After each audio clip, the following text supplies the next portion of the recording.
Mobile রে mobile, তুই এখন আমার হবি।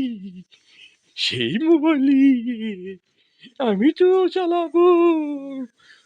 মোবাইল রে মোবাইল, তোকে নিয়ে আমি চালাতে থাকবো। সবাই সেটা দেখবে। মোবাইল মোবাইল, আপনারা দেখুন মোবাইল আনবক্সিং করতেছে রোহান। মোবাইলটা কেমন হয় আপনারা সকলে কমেন্টে অবশ্যই জানাবেন এবং লাইক করবে। আপনারা সবাই আমার পাশে থাকবে, তাহলে সবাইকে উপহার দেব। মিষ্টি খাবে, কে কে খাবে?